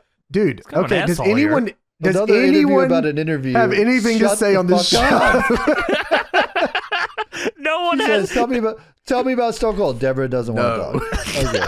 All right. We have a set of interview with Deborah who doesn't want to talk to you. Kevin Kelly says, "Do you feel bad about what happened to The Rock by your husband Stone Cold?" And Deborah says, I think it was kind of uncalled for. Well, do you approve of what Austin did? Well, I'm not letting you get involved in my personal life. Leave me the fuck alone. Okay, but what about professionally? Leave me alone. All right. Kevin Kelly says, I'm done here, man. I'm going to Japan. This sucks, man. I hate this fucking place. This place sucks, man. That's how I feel every time we do the Q&A. Leave me alone. Stop asking questions. This shit sucks. I'm going to Japan. Just answer the fucking questions. It's so simple. That is James. That was James for sure, yeah. Well, Smackdown is brought to you by Foot Locker. Yeah. Lori Lard Tobacco Smoking Company. Also, kids love them cigarettes. The Truth campaign. I just realized I wrote the Lori Lard Tobacco Company's Youth Prevention Smoking Program. The boys love smoking. Prevent the youth. Smoke. And WWF The Music Volume 5. Get your Poontang Pie CD. Only available at Target. I definitely didn't buy mine at a Target. I bought mine at some other bullshit. Mine was always Target. There was a Target I always used to walk to buy WWF CDs. Big ass Mark ass teenage kid walking to Target, get Music Volume 5. Never Billy Gunn shirt. When I'm 16 years old. This fucking sucks. I hate wrestling. That's real shit, Tony. Sorry, go on. Hey man, they got a K-Kwik Rowdy song on there, bro. Memory of blasting WWF The Music Volume 5 out of my bedroom window, and the neighbors walking by looking at me like I'm a fucking loser. I hate it. No, man, fuck that. Fuck them. Invite them to your parties.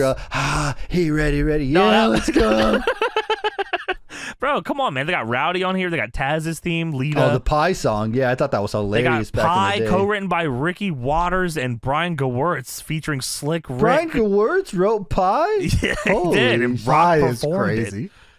They got a lot of shit. Bad Man is on here. Yeah, Bad Man. You know I'll be listening to Pie. Yeah. Bad Man. Remember the beginning of Pie? I do be listening. I know. I love that Pie. Yeah, man. I love that song. Great song. You know. James knows. Got that Pie. Big Show versus Jeff Hardy. Dude, by the way, speaking of the sponsors, Big Show goes to do his choke slam taunt in the ring, and they cut him off with the sponsors, you fucking assholes. I want to see him go, yeah, come on, man. Well, Matt and Jeff can barely walk from this past week. Of course. They are Damn. fun. They said, why don't you work Mania, Raw, SmackDown, and the Loop? House shows. Yeah. All right. And they said, okay, sir. Yes, we will. Sure we will. $500 a night. We will do it. Big Show is right up on the ropes here, and Jeff Hardy slides underneath him and hits the ropes, and then Big Show catches him and gorilla presses him. He dies. Yeah. Big Show also throws Kevin Nash elbows on him in the corner, and then Baldo bombs him. This is, first off, that's crazy because there's an Albert match later, but yeah, he just does his shit. This was fucking awesome. I love the finish to this. Yeah, me too. So Big Show hits just a fucked up bear hug spine buster. I don't know what the hell is happening What here. the hell? Was that the first time Big Show's ever done a spine buster? Dude, I'm so glad because I thought I was going crazy. I was like, okay, maybe it was a belly to belly, but he just like invented a move here. He's just doing shit. I don't know. I've ever seen him do that before in his life. No, I didn't think it was an accident. It was like on the corner of the fucking ring too. Thank you, Big Show. Thank you. Fuck, Jeff Hardy just did TLC. He's fucked up now. Big Show then goes after Matt Hardy in the shorts on the outside. And then gorilla presses him. His shorts and the boots. He has boots on too. What the hell's on this dude, man? And then gorilla presses him on the barricade. Big Show then goes after Lita, but she gets away. And then Big Show gets in the ring and throws the fucking ref down.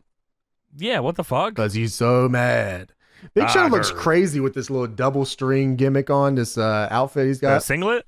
Yeah, I don't know, man. There's something about this. It looks like he's wearing trunks with the shirt tucked in, but he's not.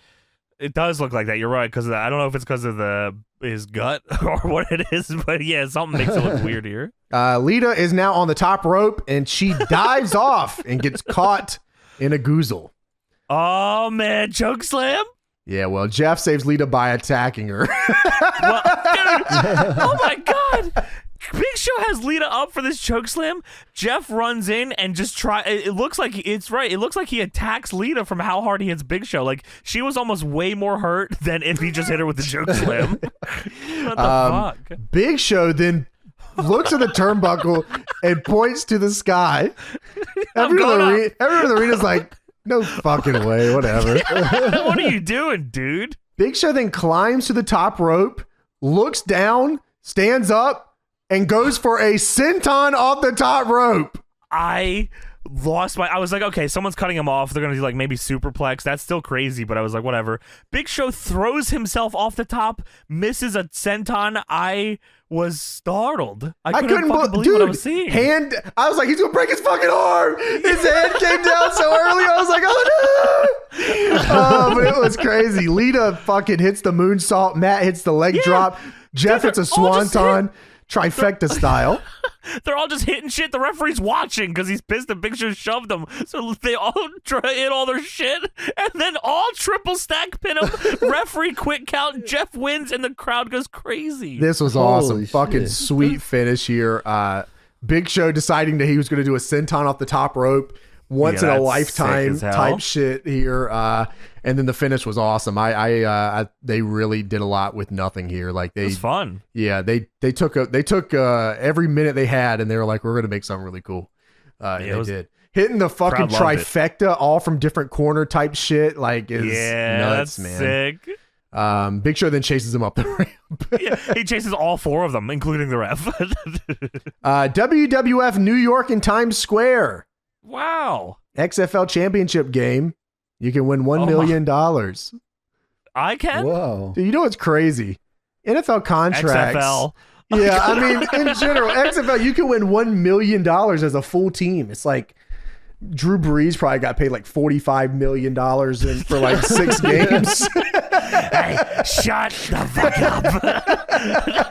Like Donovan McNabb in 2001 was definitely making like $40 million. Fucking shit. Yeah, no way, dude. Hey, man, Terrell Owens, like, I'm icy over here. I know that. Dude, XFL's coming back, bro. Holy shit. You ready? Yeah, man. I'm rocking the Dragons. Dude, they brought the XFL back the first time while we were doing the show still. Yeah, we were rocking the Seattle Dragons. That's right. Rocking the Dragons, yeah. They never even did the final game. That's fucked up.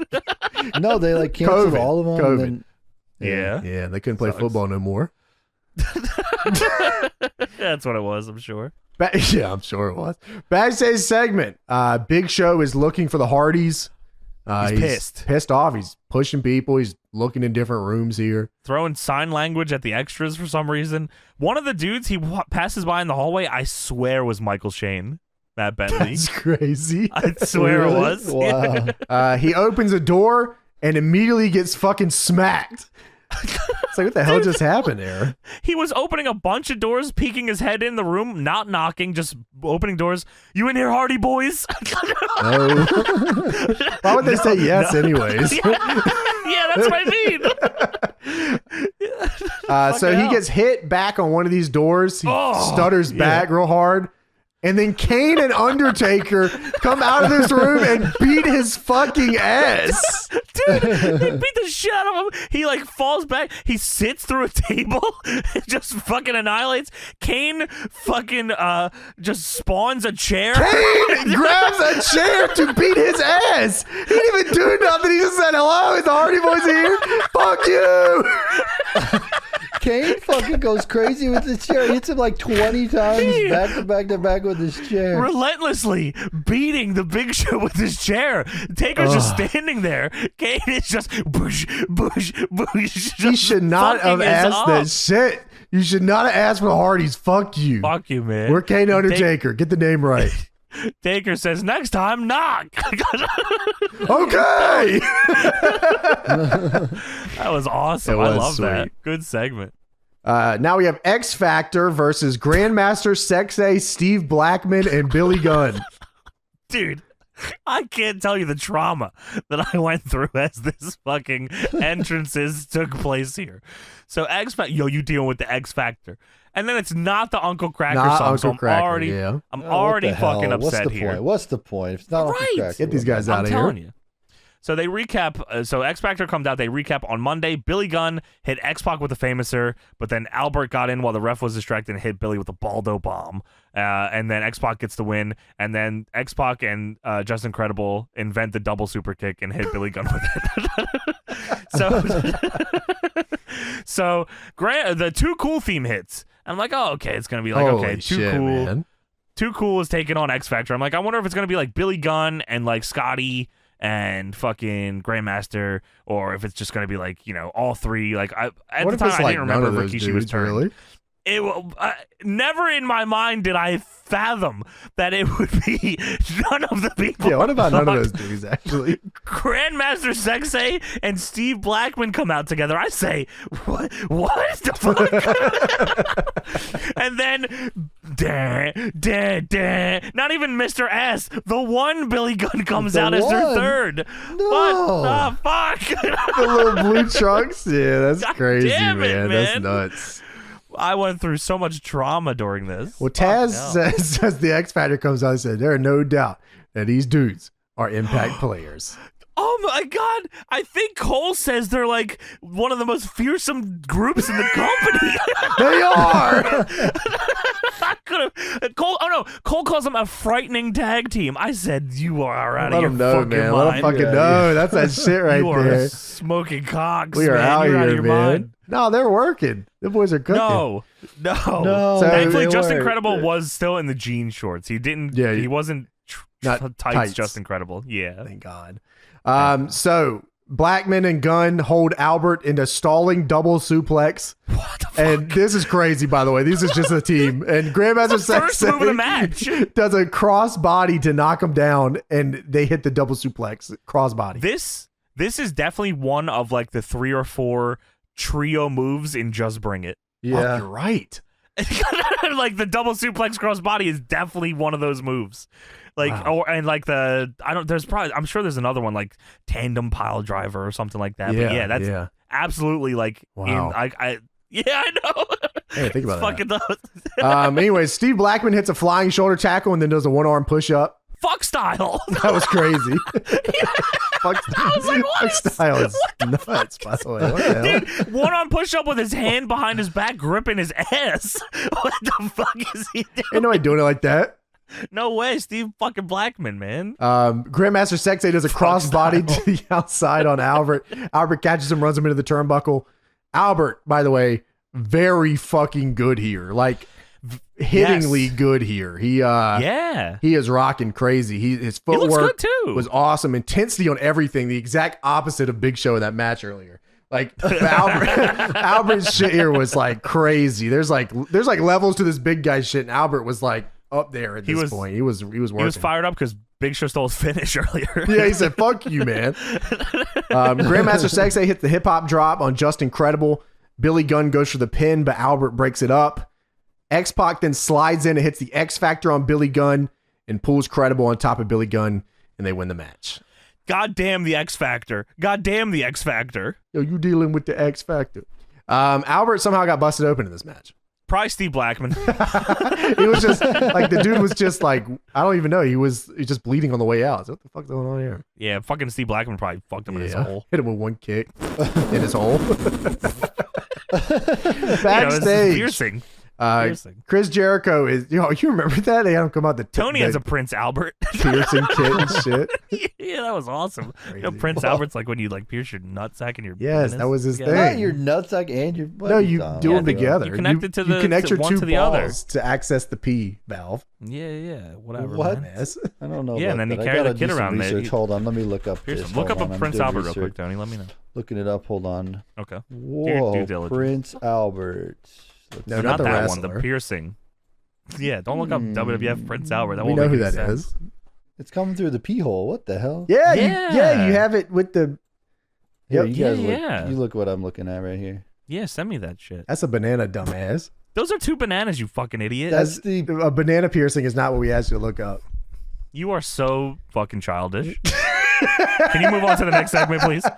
Sorry, I'm on WWFUndertaker.com. Well, you won't find it on there. Prince Albert's not on there for sure. Should have went to Backstage segment. Chris Jericho is stretching backstage. Stephanie comes up and says, "Hey, how's it going?" Stephanie, she really does. Stephanie says Jericho interfered and ruined her match with Trish on Monday. And then Chris Jericho is wondering why she doesn't want to get revenge.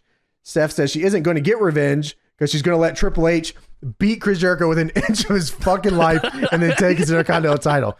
Legit said beat you within an inch of your life. Chris Jericho said, why are you spoiling the main event? Come on. I want to go up. And by the way, if you ever think about interfering, I will make you scream louder than your ass clown of a husband ever has. Okay. Dude, by the way, crazy style shit here, bro. Jericho says, they get real close. Right in her face. Right in her face. And Jericho says, if you interfere tonight, and Stephanie gets even closer and looks him up and down and goes, yeah. I was like, bro. Holy shit. Jericho then says, I will make you scream louder than your ass clown husband. I said, hey, yo, this is crazy. She goes, I don't. Yeah. No. Yeah, she's like, don't do that shit. You ruined Chris Jericho's career by not looking disgusted when he said that. Why did you let this happen? Their relationship on screen was cool though. It was like a fun up and down. Like I actually thought that it was rough. Her and Jericho and her and Kurt. Anyone but her and Triple H was actually great. We go backstage. Stone Cold with Vince. Vince. Again. Says JR was shaking in his boots a little earlier, and that's not what happened though. He's excited or intimidated. Stone Cold says, "I got, I don't have anything to say." Anyways, yeah, I'll handle it. Austin says, you know, he's been a real special person in my life, and I'm gonna give him some real special answers. And Stephanie comes in and gives Vince a VHS tape and says, Dad, this is a tape of Mom. I've seen it. I said, whoa. I saw it. Linda McMahon. Yeah, they're rocking. Fucking blown out. This is awesome. Winter style. Holy fuck. Who's doing it, you think? It's fucking, oh, shit. It's the fucking X Factor. Stephanie said, I saw it. That's crazy. Yeah, I saw it and I want to show it to you too. Whoa. Vince is unfazed by this. He says, oh, well, put it in. What the fuck? Okay. So they put the tape in the fucking VCR, turn it on, it's on the screen, they zoom into the screen, enhanced style, and now they're showing the film as it is. Yeah. This is crazy. What the hell? I know I make a lot of Saw references, but this felt like when you put in the VHS tape and you see the little fucking Billy doll. Live or die time? Yeah. Hello, Vince. You're right, damn. I said, holy shit. Because it's like weird red background too with the WWF logo, and Linda just says, "Well, hello, Vince." Yeah, I said, hey. holy fuck, they're about to kill this man. Linda says, "I'm no longer medicated. I have regained my full mental faculties, and I'm operating stronger as the CEO of the WWF." Which She's just a fucking robot. By the way, it here. reminded me how crazy that storyline was, that she was medicated and couldn't do anything. Yeah, please remind people what went down there. Yeah, so she was medicated by Vince, and she couldn't respond, or most of the time she couldn't even walk. She was paralyzed. She was put into a home. Yeah, she couldn't like do anything on her own. And that allowed Vince to kind of take over the WWF and do whatever he wanted. And he also fucked Trish Stratus because of this. Yes, I mean they did a lot with Trish Stratus. Right in front of her. In front of her. Around. He would wheelchair her around everywhere. Yeah, and then, watch that shit. Wow. So Linda says she will keep the name McMahon for now, but she is thinking about changing it. Of course she does. She becomes Linda Ellerby, host of Nick News later on. For people keeping up. No.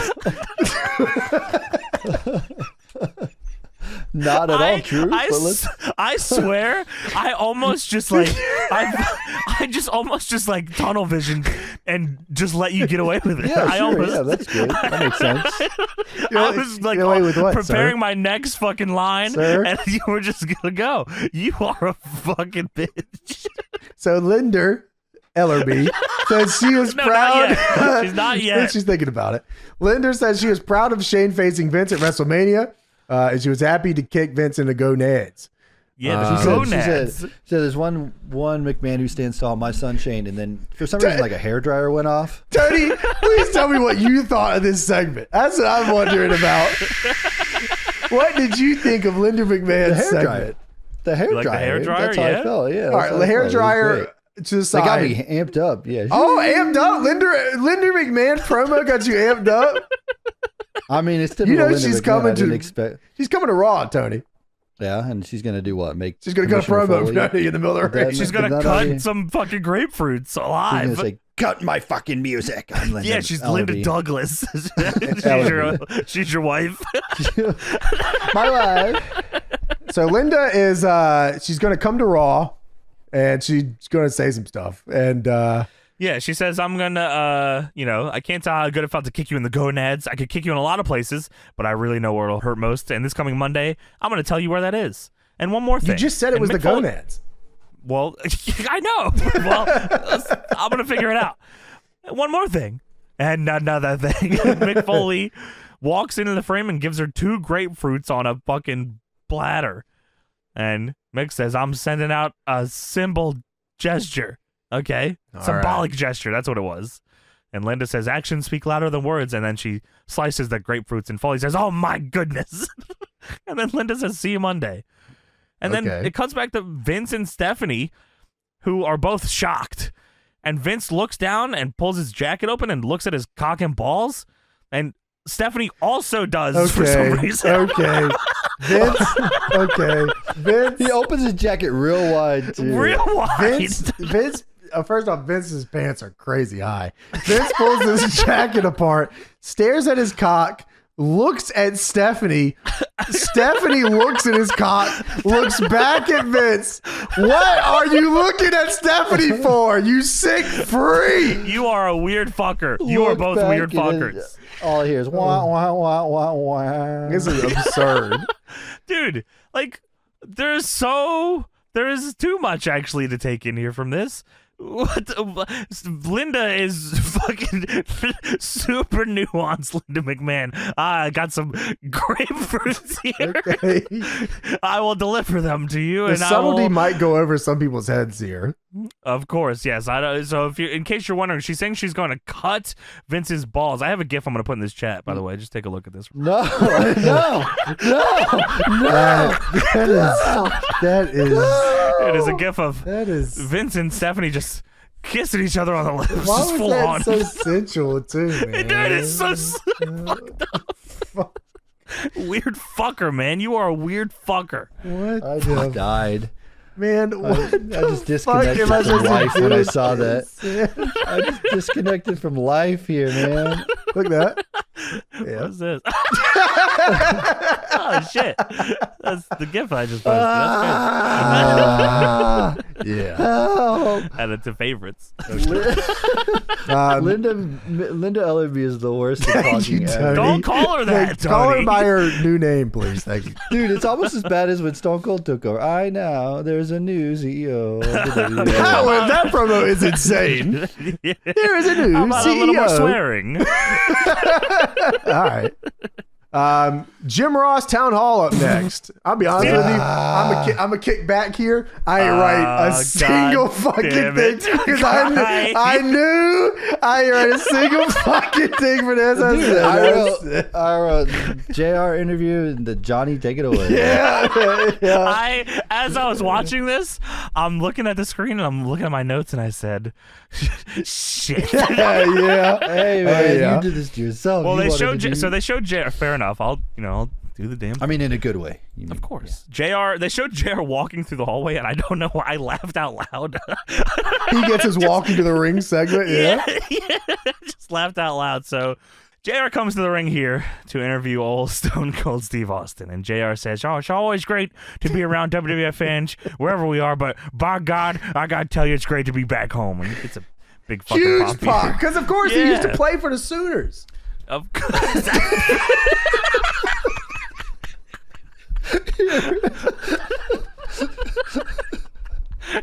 He was number 69. He Come was on, 69. Come on, man. We saw his number on Raw. He faced Triple H. He was like number 22. Number 22. Took it off. He wore a jersey that didn't say his name. It just said Sooners with a number. Stolen Valor. Oh, man. JR could even be a fucking towel boy for the Sooners. He's a water boy, bro. Oh, shit. JR says, tonight I have the opportunity. Tonight I have the opportunity to talk to the new WWF champion, Stone Cold Steve Austin. And I think there are questions that need to be answered. I think you deserve an answer. And without further ado, I'd like to introduce you to the Stone Cold Steve Austin. And here comes Stone Cold Disturbed theme. He's got the Austin 316 shirt with the... Tell him, Tony. He's fucking spit that shit. Austin fucking chucks the belt like he doesn't give a shit. I love that. He doesn't care at all. He's got the red skull on the back of his shirt. He's looking fucking sweet. He chucks the belt, which is, I mean, the angle is that he is obsessed with the belt. Yes, well, don't worry about that part. Maybe that's one of the questions he'll ask him. But why'd you chuck that belt there, son? You know, why don't you shut the hell up over there? You start talking. Why'd you let old Stone Cold answer the questions here? Points to you in the front row. Why don't you shut your little mealy mouth over there, you sick son of a bitch? Now, Steve. What did you ask? So Austin gets in the ring, and JR is immediately just shaking his head. And they stand there, and Austin stops JR from asking him the question so he can hear the crowd. And then JR starts asking him some stuff. He says, well, there's a lot of things I'd talk to you about in private that hadn't been made possible. And it's not about me and about you, but there's a lot of questions, Stevie, you should answer. And the first question is the most obvious, is why? Why, in God's name, have you aligned yourself with Mr. McMahon, a human being that I know in your heart you have despised more than anybody? And Austin looks at him. He says, oh, well, that's a pretty simple answer. It's an insurance policy, Jim. Stupid. How stupid are you? I'm Stone Cold Steve Austin. And the crowd, boo, boo, yeah. I said I'm Stone Cold Steve Austin, and I said I'm Stone Cold Steve Austin. Austin stops. Rocky. Austin stops and looks directly into the hard cam, which I also think is added into his Titantron in the video games. That's cool. The shot of him staring up at the hard cam, fucking awesome. I just made the single biggest comeback in the history of our business, and I might add, a successful one, I might add. And did you think I was stupid enough to roll into Mania without an insurance policy? I'm in my backyard, Houston, Texas. You look at me when I'm talking to you. You think I'm going to take a chance on being a loser? Yeah, I do too. No, sir. Vince McMahon is his insurance policy, and he will continue to be so in the future. JR says, all right. Okay. But Steve. That's fine. But yeah, that's fine. Okay. But Steve, don't you feel any remorse, Steve, for turning your back on the millions of fans around the world? Austin says, I really don't appreciate the response I'm getting right now. Why would I have remorse for anything, Jim? They're booing him, chanting Rocky. When did this part is actually fair here. When did Stone Cold says, when did he become a hero? I didn't say I want to be a hero. I didn't say I want to be these people's hero. You ever hear Stone Cold say that? When you hear Stone Cold say, yeah, I'm Stone Cold and I care about the WWF fans. You never hear me say that, have you? And you sit there behind your stupid little desk every week and you go, rattlesnake, the rattlesnake. Hello, Jim. I come out here and say DTA. Don't trust anybody. The rattlesnake. Yeah, you stupid in your stupid little desk. I love that. Everything is little and stupid. Yeah, you can call that thing stupid little hat. Yeah, stupid and little and mealy mouth. I think he starts throwing. You especially. Your stupid little belt buckle. Yeah, you stupid little penis. Look at that little cock you got there, Jim. What are you doing with that thing? Well, Steve, I invited you to win. I don't feel bad for anybody in this godforsaken town or in America or the world. Yeah, all right. That's what JR says. Well, yes, sir. Well, all right. You don't care about the fans. You don't care about the fans anyway. I guess that's your prerogative. Okay, Steve. And also said, you sassing me? No, I'm not sassing you. Don't you dare sass me. Well, next question. You stood in the ring right next to a man, Triple H, that orchestrated the most elaborate conspiracy to run you down like roadkill with the thought in mind to put you out of WWF forever. How could you all of a sudden be an ally to Triple H? And all it says, are you gonna talk about Triple H behind his back like that when he can't defend himself? So I thought Triple H was coming out for sure. I thought so too. You're gonna talk trash about Triple H and well, I just asked. Shut up. When I talk, you listen. Shut the hole in your face. If that man was sick enough to run over Stone Cold with a car, wouldn't he want to side with him too? That's crazy. That's the most insane logic I've ever heard. This guy tried to kill me. Don't you want to be on his side? Steve, what the fuck are you talking about here, son? This is crazy. What if I shoot you with a fucking gun right now? You just want to be on my side because I could kill you, Steve? Don't sass me. Shut that hole in your face. Shut up. He said, well, listen, if you want any more answers out of Stone Cold about that question, then you'll have to beat it out of me. And I said, oh no. You understand what I just told you? And JR said, well, I heard you, Steve. I heard you. And Austin, oh no. Well, look at you. Your little cowboy hat, your little glasses, your stupid little belt buckle. Look at me. You look like he's slapping shit off his head. He's slapping his glasses off. Your stupid glasses. You look like you just lost your best friend. JR's sad here. And JR says, well, maybe I have. I can remember when you came out of surgery, Steve, and there was only one person in WWF that was there, and that was me. Well, that's kind of fucked up. Why is he mad at everyone else then? Yeah, I don't know. Where was Vince? And on Super Bowl Sunday, 3 weeks after your spinal surgery, there was one person to talk to you on national TV, Steve, and that was me. And I would call you, and I'd tell you, don't give up, Steve. Don't give up, Stone Cold. You'll be back, and you'll be the champ. And that was me, Steve. And the only person in the WWF you invited was you and Debbie. And I looked at Debbie. I said, what the fuck? Invited to your wedding was me and my wife. So, yeah, Steve, I do feel like I'm losing my best friend, and it don't feel good. And Austin stops, and he looks at me and says, well, let me see if I can sort through all that sentimental crap and get to the bottom line. You're telling me Stone Cold turns up the voltage and you can't be my friend no more? That was a crazy line. That you turned up the awesome. voltage? Oh, shit. You don't want to be my friend no more. I was nuts. like, oh my God, he's gaslighting him. Well, I never said that. And Austin slaps his hat off his head. It sounds like you don't want to be Stone Cold's friend. He just rips his glasses off his face. He pulls on his shirt. He says, does that make you mad, Jim? You want to punch me, hillbilly boy, in your hometown? Well, no, Call him Steve. hillbilly boy, Steve Austin. He's the most redneck of all time. Come on, man. Come on, you mealy mouth bastard. Take your best swing at Stone Cold. This was a mistake. This interview was a mistake. Interview over. I'm sorry. And he turns around to leave. And old Stone Cold gloms JR from behind and starts stomping his ass out. He is putting the fucking boots to him big style. He's not holding back at all. Just fucking him up. Stomp after stomp. And then Vince is heard on the mic. Oh, stop it! Hey, you stop that! You stop that, Austin! What are you thinking? What are you doing, Austin? What are you doing? That's your best friend, and you're taking it easy on your best friend. Come on, Steve, open him up. Open him up. Him saying "open him up" is like the craziest shit ever. I don't know why I didn't expect to say "open him up." Open him up. Open him up. Yeah, it's fucking. This is crazy. We turn back. Austin's beating the shit out of him more. JR is gushing blood all over the fucking canvas. Holy fuck.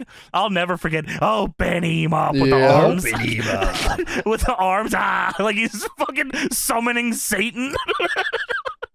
Austin fucking whoops his ass. He walks away for a minute, walks back, and drops an elbow on him. Yeah.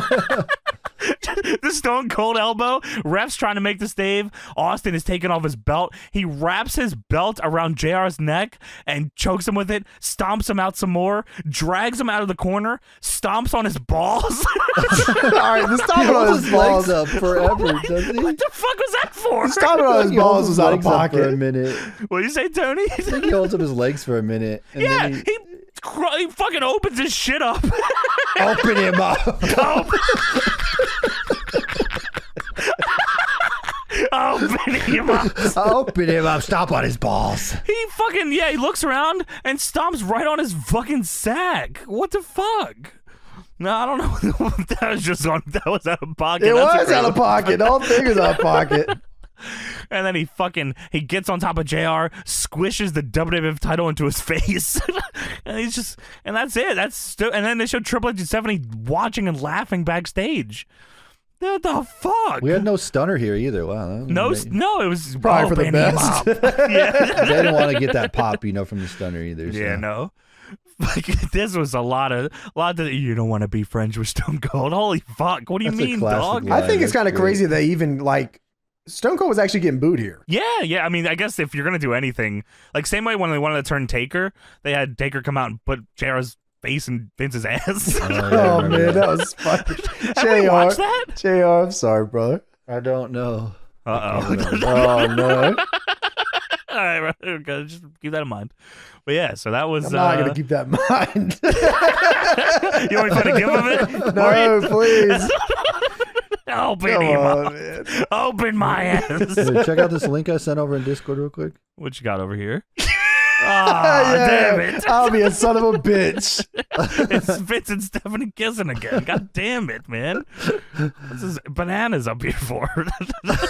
Open him up. Open him up. We go backstage after that, by the way, and medics are just checking on JR, who's sitting there bleeding profusely. Again, I don't know why I laughed at this. Yeah, why did you laugh at this? I don't know, it's sad. He's sitting there sad, bloody, and being checked on. That's what he's saying under his breath. Oh, son of a bitch. I lost my best friend. Triple H versus Chris Jericho is now the main event of the evening. IC title. Yes. Triple H, no my time. Jericho, still with the Girltron. Yeah. I'd also like to That's say, awesome. shout out Stephanie McMahon. That is all I have to say. She is, wow. Yes, She's a smoke true. show at this point. Yeah, man. Fucking hell. Triple H attacks Jericho from behind on the apron, and now it's time for Triple H heat. Fuck, dude. You're right. Dude, you know what? Maybe this was a job for somebody. Is there ever a good weekly fucking main event? Ever? Well, the crowd is chanting "slut" at Stephanie as What did she do? She existed. That's it. She this is existed. the craziest one I've ever seen. I think yet. They cut to the crowd and a 13-year-old stands up and points at her. Slut! Slut! Holy fuck. She hasn't done anything, dude. You can also see JR's blood all over the fucking canvas in that corner. Fucking pillar to post fucking made him just bleed everywhere. Yeah. Oh. Oh. Come on. Jericho goes for a drop kick off the top. Triple H just slaps the fucking drop kick away. Get this thing out of my fucking face. I ain't taking this dog shit. Triple H, I say, yeah, we in here. Triple H locks into Roddy Piper's sleeper hold. Yeah, well, you know, back then, guys used to work, all right? And now we just don't do that no more. Guys just don't work no more. That's fine. Jericho reverses the pedigree into a slingshot in the corner. That was cool. Hits the Bulldog into the Lion Salt. Stephanie distracts the referee. Jericho pins Triple H for a 5 count. Yes. Jericho grabs Stephanie by her hair and pulls her in. She lets out the most visceral scream I've ever heard. Right. Grabs her by the head, brings her back. Jericho now has Triple H in the walls of Jericho. Triple H taps out, but Stephanie is distracting the ref again. Still distracted. Please, can someone get the referee a Happy Meal? Come on, man. Regal, 10 a.m., bro. Jericho has him fucking in the walls. It's showing the camera towards the ramp. Here comes the pain style. You can see Regal running down with the chair. Jericho said, I'm keeping this fucking moving. I don't care.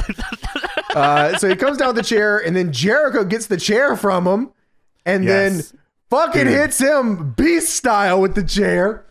Fucking annihilates him with it. It was awesome. Stephanie gets in the ring, and Jericho grabs her again by the hair, and then locks her in the walls of Jericho. And then Triple H. Oh no. Fucking creams Jericho in the head with the chair. This was like a mission statement. He said, I was pinned for a 5. I tapped out, and now you fucking die. He hits him so hard with this chair. So Jericho is out. Triple H just used a steel chair on Chris Jericho while Jericho had Stephanie in the walls. Why? Where was the ref? Where was the referee? Well, of course, he was checking on William Regal, who's not a part of the match at all. But that's the commish. That's the commish. Regal's hurt. Who gives a shit? That's the commish. God damn it. He's writing the checks. Great. So, is he? Is that how that works? I actually don't know. Maybe. Linda was doing that. Well, she ain't doing nothing because she's been medicated B style. So Triple H creams Jericho with the chair in the head, and then Jericho kicks out at 2. I could not believe that. I was like, wow, they are fucking letting Jericho rock here, man. They must have Jericho losing clean to Triple H real soon. Yeah, it's coming. It's coming. That's got it. Because Triple H beats him at Mania, right? This was first off, this was the Triple H. No one was doing this finish as much as Triple H was, and it's always this way, and it lasts this way pretty much his entire career. Because then he would come back and then he'd beat him, B style. He'd beat him and then he'd beat them. That's usually how that goes. But Jericho kicks out at 2 here. Triple H doesn't even. Triple H just goes okay and then starts smiling. He's like, "Damn, this is hot. This is a good finish." Yeah, the crowd's hot for it too. Yeah, they're going crazy. So Triple H is just smiling. He's like, "Oh, this is gonna be cool." Jericho gets up wonky. He's like, "Oh, where the fuck am I, man? I don't even that chair shot." That was just all heart of him kicking out at 2. So Jericho gets up wonky. Triple H is smiling. He fucking pedigrees him, arms held the whole time. You're going to take this. You are going to take all of this. Yeah. I'm going to hit you in the head. So how about the finish? I hit you in the head as hard as I can with a chair, and then I hold your arms the whole way through the pedigree. And fuck you, man. Triple H wins. Oh, no, sorry. WrestleMania 17 was Taker and Triple H, not Jericho. Jericho's the year after, and then he also loses there. So Triple H wins the Intercontinental title, and Stone Cold's watching backstage on the couch. There's like 4 beers all over his WWF title as he's drinking, and he's happy. And Triple H and Stephanie pose to end out the show. But I mean, the finish was fucking hot.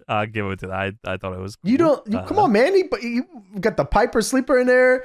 Fucking, we were working tonight. Brother. That's hot, dude. First off, y'all better learn to love that. The workers are working tonight. Y'all better start to love that. I know. I better not hear nothing later on with that. Just like no. At any point in my life, I don't want to hear that. I'll let you know here soon. Because the workers are working again. We're bringing back working tonight. All right, bro. The wrestlers are wrestlers, and we're going to bring this shit back. I'm with you. Yeah. All right. No, Stephanie, no. That's why he took that chair shot, man. That's why he took that chair shot. But that was a WWF Smackdown for what was April fucking 3, 5, April 5th, April 5th, April 5, April 2001.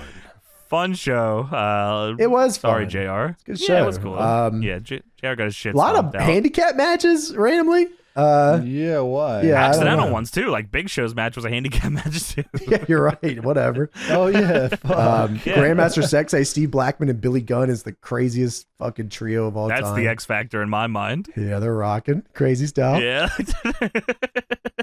And a hot ending to the show, and Stone Cold and JR just, yep. Yeah, I actually wasn't like other than the open them up. I wasn't. I was like, okay, the Jim Ross Stone Cold, the other guy. It wasn't. Yeah, it It's wasn't a means like to an end, beatdown but was I get fun. it. Yeah, exactly. Yeah, no, Yeah. it was fun. But Triple H and Jericho, boy, that's that 2001 type shit. That's that. Yeah, you're right. My goodness, I could I don't know, that's a time capsule match for me. I think like it felt like that. Like if I think of a match from, if you gave me that date, I'd think, okay, probably Triple H and Jericho would probably wrestle. And they would have this match just like this. Yeah, it definitely is a fucking time capsule for sure.